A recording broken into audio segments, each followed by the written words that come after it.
Bon ben voilà, on se retrouve avec un style de caractère pour la première lettre du paragraphe. Il s'appelle grande lettrine style imbriqué, oui. Et un style de paragraphe maintenant. Donc qu'est-ce que vous allez pouvoir faire avec ça?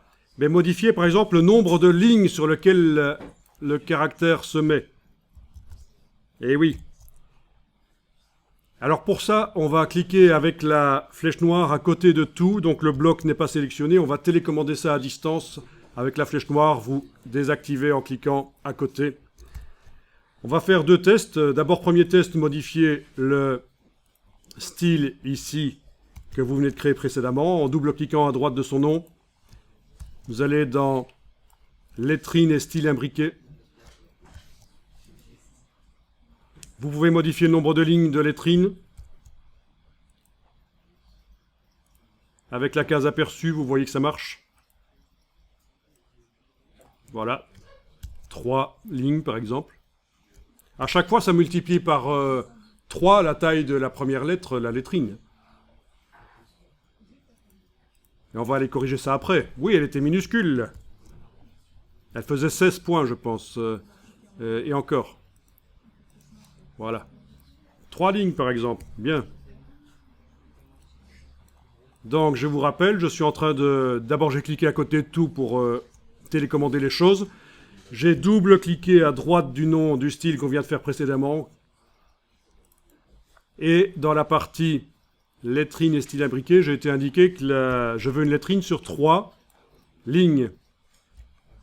Et c'est ce qu'on voit ici. 1, 2, 3 lignes avec une lettrine là. Extraordinaire. Alors, style de caractère. Toujours en n'ayant pas le bloc sélectionné, il n'y a pas besoin. Je vais télécommander à distance le style de caractère. Grande lettrine style imbriqué. Donc, double-cliquez à droite du nom, grande lettrine style imbriqué. Arrangez-vous pour avoir la grande lettrine visible, bien sûr. Il ne faudrait pas qu'il y ait une boîte qui soit comme ça devant. Vous n'allez rien voir alors. Hein. Ensuite, format de caractère de base. Je vais aller modifier ici la taille de la police. Elle est à 24 points. Sauf que, si j'ai demandé par le système de lettrine dans le style paragraphe que la lettrine soit sur 3 lignes, en réalité, c'est 3 fois 24, la taille du caractère. D'accord? Donc, on peut diminuer ici. Voilà. Modifier la dimension de la lettrine.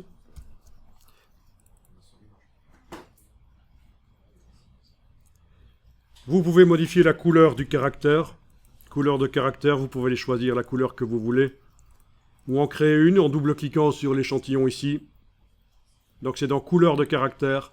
Je double-clique ici. Je vais faire une couleur RVB. S'il faut que ce soit CMJN à un certain moment, eh bien, au moment de l'export PDF, on transformera tout ça en CMJN. Les photos RVB, les couleurs RVB de InDesign. Voilà, on clique sur OK. Ah oui, je pourrais peut-être même... non, plus tard. Ok, le voilà. Voilà.